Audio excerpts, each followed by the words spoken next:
자, 여러분에게 한 가지 한번 여쭤보겠습니다. 자, 이제 인구조사를 했어요. 그리고 새로운 리더도 뽑았어요. 가나안 땅에 들어가면 누가 기업을 받을 것인가도 정해졌어요. 자, 그 다음에는 일반적인 행보가 뭘까요? 여러분 생각할 때 뭐죠? 이제 가나안 땅에 들어가면 되죠. 그렇죠. 그야말로 전쟁을 선포하고 이제 군대 나갈 사람들을 다 징집했으니까 이제 들어가면 되는데, 여러분이 오늘 읽었던 28장은 뭐죠? 제사법입니다. 다시 제사로 돌아온 거예요. 레위기에서 여러분들이 보면서 때로는 이게 무슨 말씀인가 했던 그 제사법이 오늘 다시 말씀하고 있습니다. 이 같은 순서는 절대 우연적으로 쓴 것이 아니라 의도적인 장치입니다. 무슨 말씀이죠? 전쟁 나가기 전에 먼저 다시 해야 될 게 있다는 거예요.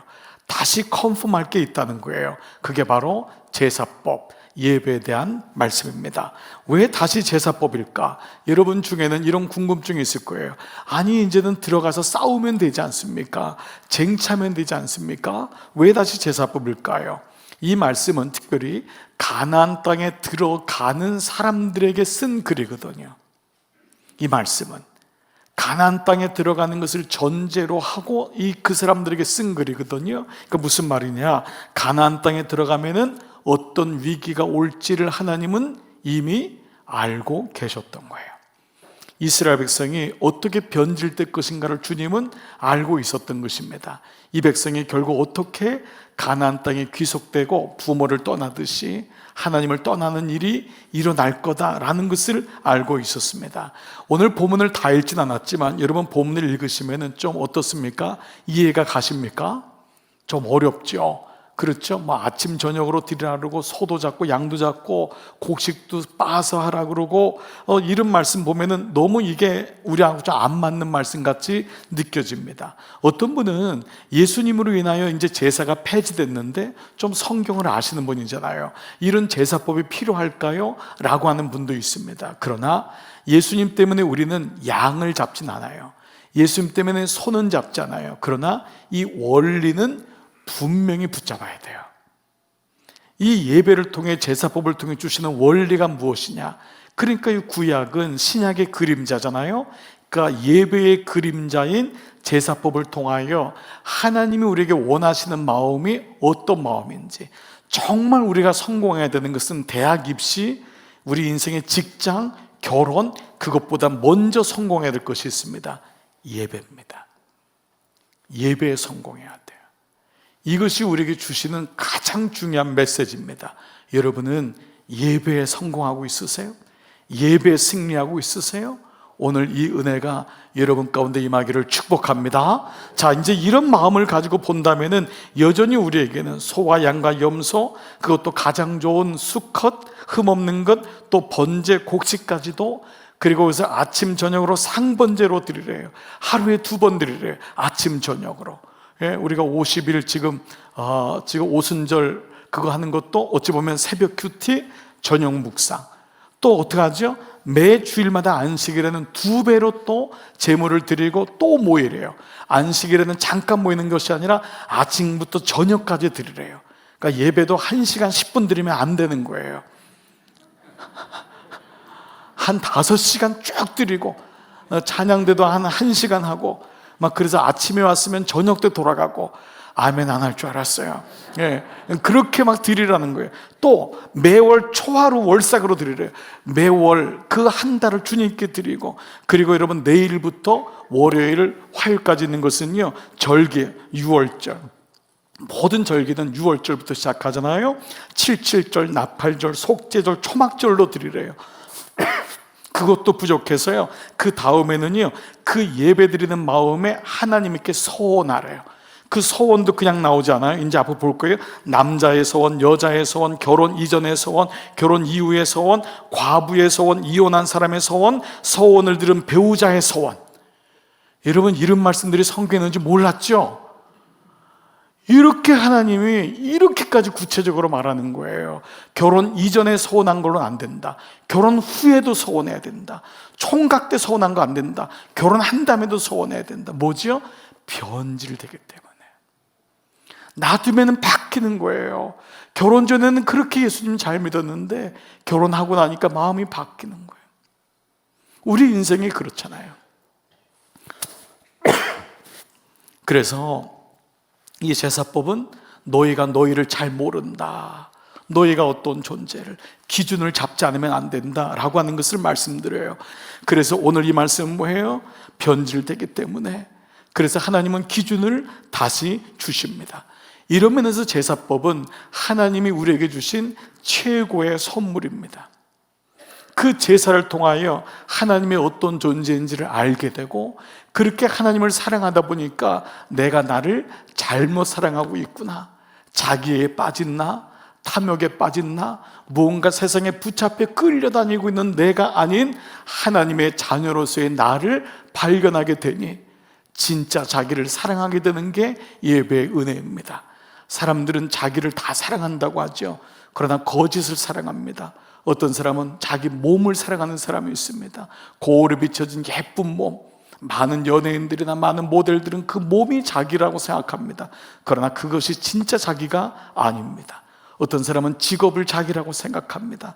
그러나 그 직업도 자기가 아닙니다. 결국 하나님 안에 비추어진 자기의 형상, 하나님의 자녀인 자기를 보게 되는 진짜 자기 사랑을 배우게 되는 것이 예배입니다. 그래서 예배를 통과하면요, 술에서부터 노임을 받고 세상의 음행으로부터 노임을 받고 진짜 자기를 보게 되는 것이죠. 자, 이런 면으로 본다면은요, 예배는요, 출애굽은요, 몸만 나오는 게 출애굽이 아닙니다. 이거는 물리적인 출애굽이잖아요. 진짜 출애굽, 진짜 구원은 내 몸 안에 있는 애굽을 빼는 겁니다. 이게 진짜 구원입니다. 진짜 구원은 성경의 성서에만 나와 있는 것이 구원이 아닙니다. 이 예배를 통하여, 제사법을 통하여, 원리를 통하여 내 몸 안에 있는 아직도 내가 주인된 애굽을 빼내는 것, 이것이 예배입니다. 그래서 이것을 바로 제사라고 합니다. 그래서 제사의 기본은 죽음입니다. 모든 동물들을 데려다가 내가 죽어야 되는데 소와 양과 염소를 죽일 때 거기다가 안수함으로 내 죄를 정가는 것입니다. 내가 죽어야 하는데 죽음을 통과하는 것입니다. 소제도, 곡식으로 드리는 것도 빻는다고 하는 자기 부인을 통과하는 것입니다. 그때 예배를 통해 우리는 내가 어떠한 존재인지를 알게 되죠. 자, 이런 의미에서 오늘 본문의 첫 구절은 예배의 대상이 누구고 예배의 목적이 무엇인지를 명확하게 보여주고 있습니다. 자, 1절 2절인데요 여호와 시작. 여호와께서 모세에게 말씀하여 이르시되 이스라엘 자손에게 명령하여 그들에게 이르라. 내 헌물, 내 음식인 화제물, 내 향기로운 것은 너희가 그 정한 시기에 삼가 내게 바칠지니라. 자, 여러분 이미 이 말씀을 보면서 다시 한번 PPT로나 여러분 성경을 봐보세요. 눈에 띄는 게 뭐죠? 내 헌물, 너희가 드리는 게 너 것이 아니라 내 헌물, 내 음식인 화제물, 이 소, 양, 염소, 비둘기 내 거라는 거예요. 그리고 이 모든 것이 내 향기로운 것이라는 것입니다. 내 게 아니라는 거예요. 예배는 내 것을 드리는 것이 아니라 하나님이 내게 주신 것을 다시 드리는 거예요. 예배는 그 자체가 봉헌의 의미를 가지고 있는 거거든요. 주님께 올려진다, 드린다는 거예요. 내 것을 드리는 게 아니에요. 여러분의 것을 가지고 헌신하고 여러분의 것을 아껴서 드리는 것이 아니라 주님으로부터 받은 것을 다시 주의 것임을 고백하며 떼어서 드리는 것이 봉헌입니다. 여러분, 여기 오늘 제사법에는 반복되는 세 가지 단어가 있습니다. 이 세 가지 단어는 어떻게 예배를 드려야 되는지, 그리고 또한 그 제물은 결국 누굽니까? 나 자신이잖아요. 내가 어떠한 제물이 돼야 되는가? 그래서 오늘 설교 제목에 여러분 힌트가 나와 있는데, 나는 향기롭고 흠없고 고운 제물입니까? 그리고 내가 그렇게 날마다 드려야 되지만 나를 위해서 단번에 죽으신 예수 그리스도의 은혜 때문에, 그분이 제물 되셨기 때문에 오늘 이 말씀 속에서 우리는 나는 어떻게 예배를 드리고 나는 어떠한 제물이 되고 나를 위해서 십자가를 지신 그 예수님은 어떤 분이신가가 이 제사법에 나와 있음을 같이 묵상할 수 있을 것입니다. 자, 오늘 설교의 제목에 힌트가 나와 있다고 했어요. 첫 번째의 그 단어는 뭐죠? 바로 향기로운이라는 단어입니다. 6절, 2절, 6절, 8절, 13절에 계속 반복되고 있죠. 향기로운. 여러분이 야광펜을 가지신 분들은 이럴 때는 성경에다가 똑같은 단어들을 쭉쭉쭉쭉 치시면 오늘 말씀에서 주시는 말씀이 뭔가 핵심이 금방 들어올 거예요. 자, 2절, 6절, 8절, 13절 2절로 한번 대표를 읽습니다. 시작. 이스라엘 자손에게 명령하여 그들에게 이르라. 내 헌물, 내 음식인 화제물, 내 향기로운 것은 너희가 그 정한 시기에 삼가 내게 바칠지니라. 자, 먼저 이 화제, 이 번제라는 것은, 이 향기는 뭐냐면 번제로 제물을 태워서 드릴 때 연기가 올라간다는 것을 향기롭다라고 하는 말로 나옵니다. 영어에도 이제 아로마, 그런 이제 이 연기, 내음이라고 하면 향기로운 냄새가 그 동물을 잡았을 때 번제로 드렸을 때 나는 그 향기로운 냄새, 아로마, 이런 이제 뜻을 가지고 있는 것이죠. 그런데 이 향기롭다거나 원어로 쓰인 니호 아흐라는 단어는요 조금은 달라요. 이 향기롭다고 하는 것은 불편하거나 갈등이 아닌 어떤 단어냐면 편하고 안식의 의미가 있어요. 향기롭다는 것은 즉 냄새가 좋다는 거잖아요. 즉 이 냄새를 맡으시는 상징적인 표현이지만 하나님의 예배를 받으실 때 그것이 향기로운 제물이 된다는 것은 하나님의 입장에서 그 제물이 편안하고 그 제물이 좋은 거예요. 그리고 그 제물이 그리고 안식을 이룬다라고 하는 것이 향기롭다는 뜻입니다. 그래서 향기롭다는 뜻은 하나님이 기뻐하신다는 말과 꼭 같이 쓰여요. 대부분 향기로운 제물은 하나님이 기뻐하신다라는 거예요. 하나님이 그 향기를 내음을 맡으셨다, 하나님이 기뻐하신다는 뜻입니다.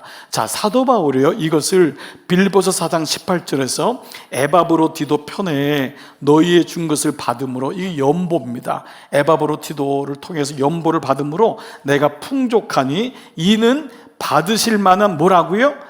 향기로운 제물이라 그랬어요. 그 연보가. 근데 그 다음 구절에 보니까 뭐라고 나와 있냐면 하나님을 기쁘시게 한 것. 그것이 향기로운 이유는 하나님을 기쁘시게 한 거라는 거예요. 내 만족이 아니라 이것은 예배를 드리는 대상이 누구인지를, 내가 하나님께 헌금을 하는, 봉헌을 하는 대상이 누군지를 명확하게 보여주고 있는 것입니다. 아, 하나님이 기뻐하시고. 그리고 여러분, 봉헌할 때 기쁨이 뭐냐 하면 하나님의 기쁨이 되는 거예요. 이게 없으면 사실은 인색할 수밖에 없어요. 이게 없으면 사실 어렵습니다. 이것은 봉헌의 문제만이 아닙니다. 우리의 삶 자체가 누구의 기쁨이 되기를 원하느냐. 우리가 아는 경배와 찬양 가운데 나 주님의 기쁨 되기 원하네.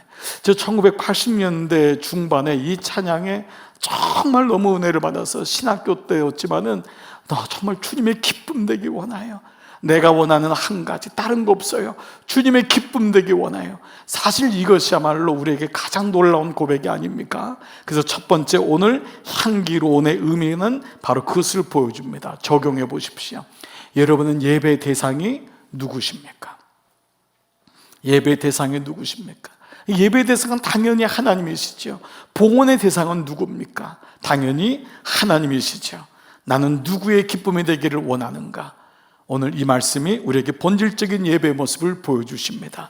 자, 이런 의미에서 예수 그리스도는 어떤 분이죠? 그분은 우리에게, 하나님께 향기로운 제물이 되셔서 당신의 몸을 우리에게 다 드림받은 분이죠. 에베소서 5장 2절, 그는 우리를 위하여 자신을 버리사 향기로운 제물과 희생 제물로 하나님께 드리셨다. 예. 이 예수님이 어떤 분이냐면 향기로운 제물과 희생 제물로 주님께 드린 바 되었다, 주님의 기쁨이 되었다라는 것을 말씀하고 있습니다. 그러니까 첫 번째, 향기롭다고 하는 말은 주님의 기쁨이 되는, 이것이 첫 번째 예배의 본질 속에 들어갑니다. 자, 두 번째, 이러한 마음을 가지고 우리가 어떠한 모습의 행위가 필요한지가 흠 없는 이란 단어입니다. 흠 없는. 자, 여러분 3절, 9절, 11절에 보면 흠 없는 제물로, 흠 없는 순양으로 나오나가 계속 반복됩니다. 여러분 이미 성경을 어느 정도 알고 계신 분이 대부분이시기 때문에 흠 없다는 것은 어떤 건지를 아시죠? 이것은 뭐냐 하면은 이 저는 소나 눈먼 소나 아니면 긁혀진 거나 피부병이 있는 거나 이런 것은 매매도 안 되거니와 하나님께 드릴 때 이것을 드리면 안 된다라고 하는 기본이 있었는데요, 오늘 3절 보니까 또 그들에게 이르라 너희가 여호와께 드릴 화제는 이러하니 1년 되고 흠없는 순양, 1년 되고 흠없는 순장은 가장 완벽한 거예요. 가장 최고의 것이거든요. 근데 여기 흠 없는 단어의 히브리 말의 원어는 뭐냐 하면 크게 세 가지예요. 첫 번째는 온전하다. 이거는 그 말로 흠이 없다, 온전하다는 거예요. 두 번째 마음은 뭐냐면요, 불순물이 들어가 있지 않은 이것이 흠 없다예요. 이 말은 뭐냐 하면 먼저 쓰기 전에라고 하는 의미가 있습니다. 이것은 내가 먼저 쓴 다음에가 의미가 아니에요. 불순물이 들어가 있지 않은 거예요. 깨끗한 거예요. 그 영어에도 without spot, without spot, 점이 없는 것으로, 불순물이 있는 것이 아닌, 이것은 먼저 내가 하나님께 내가 쓰기 전의 것이 흠 없는 거예요. 그래서 이것이 세 번째 뜻인 상업용어로 저울을 속이지 아니하고, 저울을 속이지 아니하는 것입니다. 이건 하나님께 드려지는 예배자의 모습이 어떠한 모습인지를 우리에게 보여주고 있습니다. 여러분 보십시오. 예수 그리스도는 우리를 위해서 친히 흠없는 제물이 되셨어요. 베드로전서 1장 19절 오직 흠없고 점없는 어린 양 같은 그리스도의 보배로운 피로 된 것이라. 그분이 흠없는 어린 양, 그분이 흠없는 어린 양으로 주님께 드려진 바 되었다는 것입니다. 그분이 십자가를 지라고 할 때 주님 아직은 아닙니다, 나 더 살아야 됩니다, 이러지 아니하고 주님의 음성에 오직 흠없는 어린 양으로 순복하신 것처럼 흠 없다. 이것은 나는 얼마나 순전하고 정직한가, 나는 얼마나 하나님 앞에 속이는 저울이 아닌 올바른 그러한 예배를 드리고 있는 라는 것입니다. 세 번째 단어는 뭐죠? 고운이라고 하는 단어입니다. 이 단어는요 5절, 9절, 12절, 13절에 나와 있습니다. 계속 이런 반복되는 거예요. 고운 가루, 오늘 5절에도요 또 고운 가루 10분의 1 에바에 빻아낸 기름 4분의 1 흰을 섞어서 소제로 드린다. 소제는 곡식으로 드린다는 뜻입니다. 곡식으로 드린다. 여러분 이것은 가난한 자를 위한 하나님의 배려입니다. 앞에 있는 번제는 뭐죠?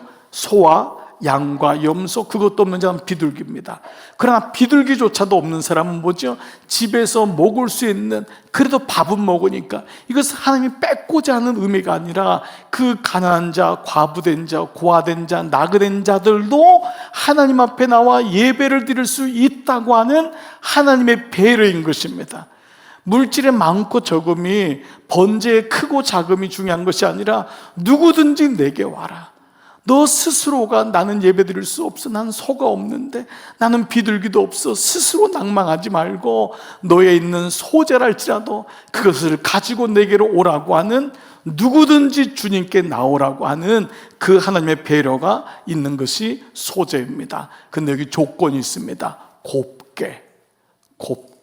이 곱게라고 하는, 이 솔레트라고 하는 히브리 말은요 부서진, 그 말 그대로 부서진 혹은 거친 것이 없는 뜻입니다. 부서진 것은 뭘 의미하죠?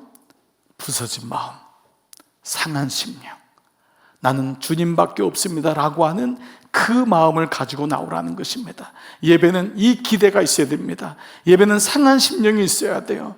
그리고 이것은 거친 호흡으로 나오는 것이 예배가 아닙니다. 급하게 뛰어나오는 것이 예배가 아닙니다. 예배는 주님 앞에 나는 주님밖에 없어요, 나는 이 예배를 드려야지만 살 수 있어요 라고 하는 기대감, 그리고 주님 외에는 나의 이 문제를 해결할 분이 없어요, 이 상한 마음을 만족시킬 수 있는 분은 주님밖에 없어요 라고 하는 절박감, 이것이 바로 소재, 고운 가루로 빻으라는 것입니다. 그렇기 때문에 오늘 이 마음에는 목마른 심령, 파산된 마음, 오직 순종과 은혜를 사모하는 마음인 것입니다. 어떻습니까? 여러분 한번 적용해 보십시오. 여러분 예배를 드릴 때마다 내 자신이 으깨어짐을 경험하고 있습니까? 자, 그렇게 하나님은 우리가 예배를 드릴 때 어떻게 해요? 향기롭고 흠없고 고운 제물로 그런 마음으로 드리고, 또한 너희가 그렇게 향기로운 하나님의 기쁨이 되고 흠없이 하나님께 순전한 자가 되고 너희의 마음이 순전하여 고운 가루처럼 그런 자가 되기를 원하는데, 이런 우리를 방해하는 것이 있습니다. 이것이 민수기에 나오는 큰 두 주제입니다. 그는 뭐냐면, 첫 번째, 우리로 하여금 이런 제물이 되게 방해하는 것이 탐욕이라고 하는 단어입니다. 이 단어가 민수기에 깔려있는 첫 번째 단어입니다. 우리로 하여금 향기롭지도 못하게 하고, 우리 인생을 냄새나게 하고, 우리 인생을 흠없는 것이 아니라 순전한 부패하게 하고, 우리 인생을 욕망에 쩌들게 하고, 우리 인생을 곱게 하는, 거칠게 만드는, 우리의 삶에 아픔을 주게 만드는 첫 번째는 탐욕. 두 번째, 이 탐욕에 의하여서 이스라엘에 뿌려진 씨가 뭐냐 하면 음행이라고 하는 단어입니다. 이 두 단어는 사실 연결된 단어입니다. 음행과 탐욕은 결코 떨어지지 않습니다. 탐욕으로 돈이 벌어지거나 탐욕으로 눈이 멀면은 반드시 탐욕은 음행으로 가게 되어 있습니다. 이 음행은 이성 간의 관계만을 의미하지 않습니다. 우상 숭배, 하나님과의 거리가 멀어지는 영적인 간음으로 가게 됩니다. 돈 자체가 우상이 아닙니다. 돈을 사랑하게 됨으로 인하여 결국은 이것이 탐욕이 되고 이것이 탐심, 우상 숭배가 됨을 말씀하고 있습니다. 그런데 성경은 우리에게 처방전을 분명히 보여요. 이것이 우리의 마음이고, 여기서 끝났다고 하면 불평만 하는 것이 아니라 그 다음 구절이 뭐냐, 처방전이 로마서 12장 1절. 그러므로는 뭐냐 하면 지금까지 제가 여러분에게 다 얘기한 모든 거예요. 세상이 이렇다는 거예요. 다 음란하고 다 음행하고 다 투기하고 다 탐심하는데, 형제들아, 내가 하나님의 모든 자비하심으로, 이것이 하나님의 마음인데 이것을 멈출 수 있고 컨트롤할 수 있고 지배할 수 있는 게 뭐냐 하면, 너희 몸을 하나님이 기뻐하시는 거룩한 산 제물로 드리라. 이거 지금 말씀드렸던 세 가지 향기롭고 흠없고 고운 제물이 되어라. 근데 이것이 뭐라고요? 이것이 곧 영적 예배니라. 근데 구체적으로 어떻게 하라고 하냐? 너희는 그 다음 절에 이 세대를 본받지 말고, 여러분, 줄 그라는 거예요. 줄 그라는 거예요. 우리는 이 땅에 몸을 가지고 살지만 본받으면 안 돼요. 우리가 이 세대를 살 수밖에 없지만은 이 세대를 본받지 말고, 이 세대가 너희 가운데 들어오게 하지 말고, 이 세대가 너희 가정과 자녀를 끌어가게 하지 말고, 두 번째는 오직 마음을 새롭게 함으로 변화를 받아, 오직 그 마음에 성령이 들어와서 주인 되심으로 그 마음과 생각을 변화를 받아서 하나님의 선하시고 기뻐하시고 온전한 뜻이 무엇인지를 분별하도록 하라. 이 말씀입니다. 말씀을 결론 지을게요. 말씀이 없으면 절대 우리는 생각한 대로 끌려다닙니다. 하나님 말씀이, 그 말씀이 내게 들어와서 나의 정박한 생각을 끄집어내고 나로 인해서 탐심과 음행의 시대 속에서 하나님 앞에 향기롭고 흠없고 고운 하나님의 제물이 되는 마지막까지 승리하는 인생으로 살기 위한, 이 말씀이 이렇게 중요한 것입니다. 사랑하는 여러분, 여러분에게 말씀이 살아있습니까? 말씀이 날마다 묵상됩니까? 부부 사이에 말씀이 나눠지고 있습니까? 자녀가 말씀을 보고 있습니까? 여러분의 이 말씀이 너무도 소중한 이 말씀, 저는 여러분의 말씀 되기를 축복합니다. 탐욕나들이 밀림을 나오는 이유 딱 방법은 한 가지밖에 없답니다. 밀림에서 나오는 방법은요, 계속 풀을 내치고 나무를 자르는 게 아닙니다. 그 순간마다 풀을 내치고 나무를 잘라야 되지만 매 시간 정기적으로 칼을 가는 것입니다. 그리고 더 중요한 것은 높은 나무에 올라가서 내가 어딘지를 봐야지만이 방향을 잡을 수 있다는 것입니다. 일하는 것 귀합니다. 열심히 하십시오. 그러나 칼을 가십시오. 무엇보다 말씀의 칼을 가십시오. 그런 높은 데 올라가서 내가 어딘지를 자주 보십시오. 그럴 때 밀림 같은 세상 속에서 우리는 구원을 받아 향기롭고 흠없고 고운 제물로 승리하게 될 줄 믿습니다.